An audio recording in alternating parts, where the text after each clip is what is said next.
नमस्कार। मैं agri junction one stop shop Kotwa से आप सभी किसान बंधुओं के बीच, जैसा कि आजकल गेहूं का कटने का समय हो रहा है, तो जब गेहूं की फसल कट जा रही है तो किसान बंधुओं से यह आग्रह है कि आप सभी अपने खेतों की गहरी जुताई करवाएं इसी बीच, क्योंकि जब गहरी जुताई होगी तो खेत को जोत कर जब 2-3 महीने छोड़ देंगे आप, तो इससे क्या होगा कि जैसे दूब घास है, साइनोडोन डक्टलाइन साइंटिफिक नेम है, मोथा घास है, कांग्रेस घास है, यह सब जितनी भी घास है अलग अलग तरह की, तो इसका क्या होगा कि यह खेत में जब गहरी जुताई हो जाएगी तो इससे जो है वो जो गांठ होती है कांग्रेस घास की, चाहे आप कह लीजिए मोथा घास की, तो उसकी गांठ जो है वो जुताई के बाद वह गांठ ऊपर आ जाएगी। जब तो ऊपर आएगी तो 2 से 3 महीने कम से कम वह खेतों में पड़ी रहेगी, और जब अच्छे से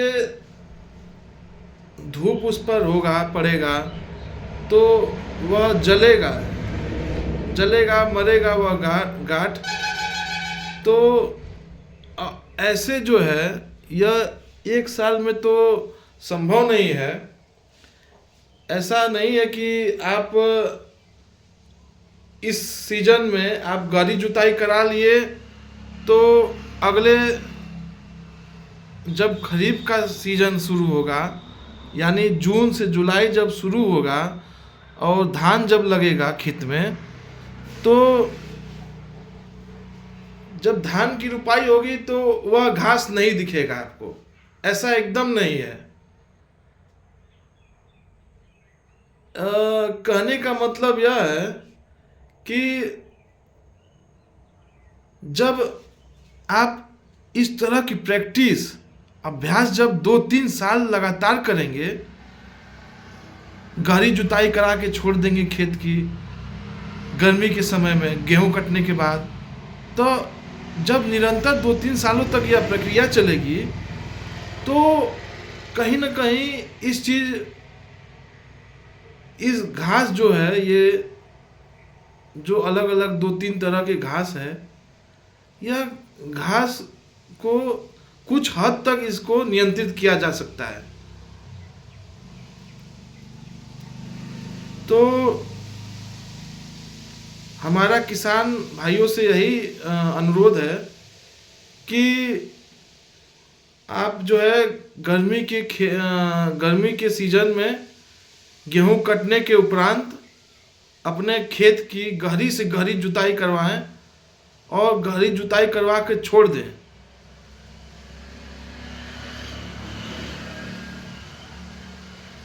जैसा कि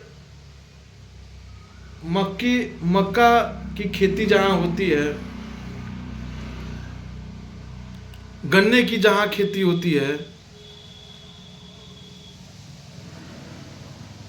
उसमें मोथा घास की समस्या बहुत देखी जाती है। कपास की खेती हो गई, अपने यहाँ तो कह सकते हैं कि कपास की खेती तो न के बराबर है।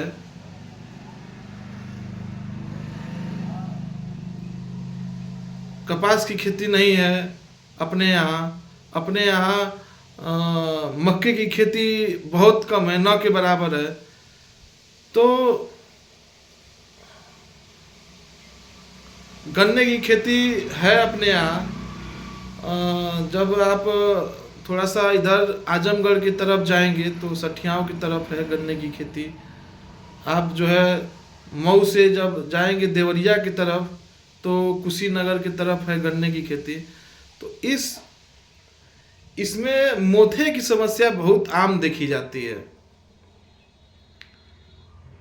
मोथे की जो है समस्या, मोथा घास जो होता है वह बहुत दिखाई देता है खेतों में, गन्ने के साथ, मक्के के साथ, कपास के साथ। तो इसके लिए आपको क्या करना है उपाय में कि धानुका कंपनी का सेम्परा के नाम से दवा आती है और उसका आपको समय समय पे छिड़काव करते रहना है। और ऐसा नहीं है कि आप एक बार कर दिए तो वह समस्या चली जाएगी। आपको 2 से 3 बार जो है उसको रेगुलर इंटरवल पर आपको उसका छिड़काव करना है। और उसका जो है असर, जब छिड़काव के बाद जो है उसका असर 6 से 7 दिन में आपको दिखाई देने लगता है।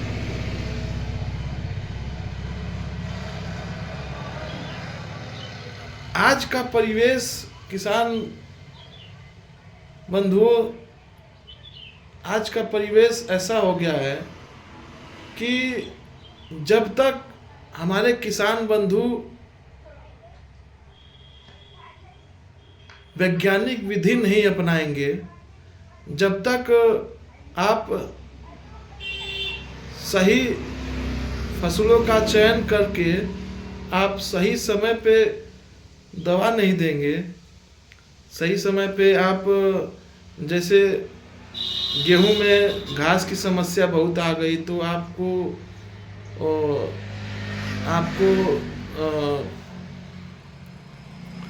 सही समय पे आपको दवा का प्रयोग करना है, खरपतवार नाशी का प्रयोग करना है।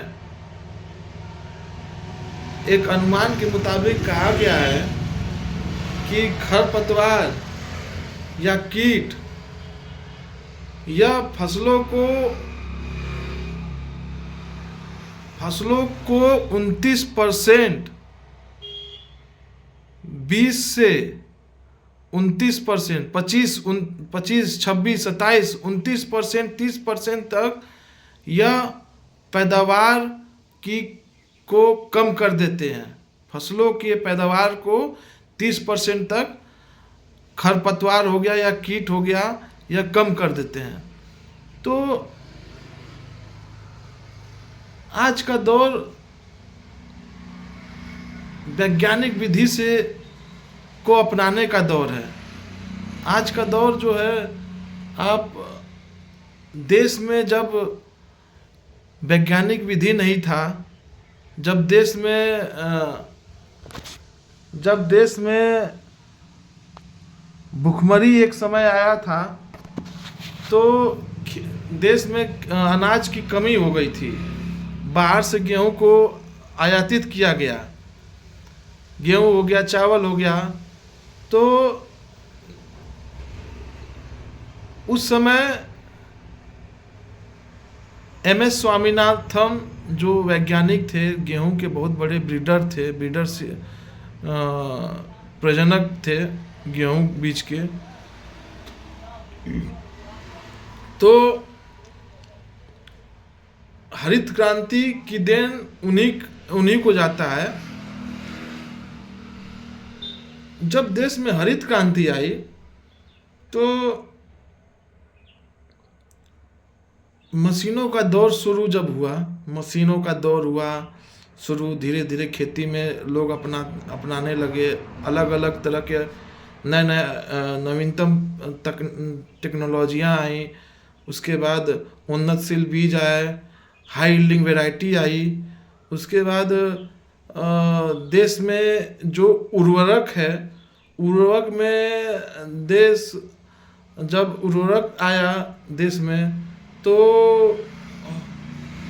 उसके बाद फिर अलग अलग जो दवाएं आ गई कीड़ों के लिए, जो जैसे आप मिर्च में जो है बहुत भयंकर अटैक होता है थ्रिप्स का और माइट का।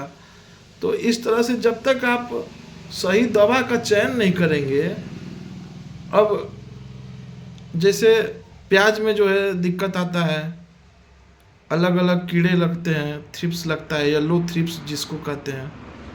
तो इसके लिए आप उचित प्रबंधन जब तक नहीं करेंगे तब तक आप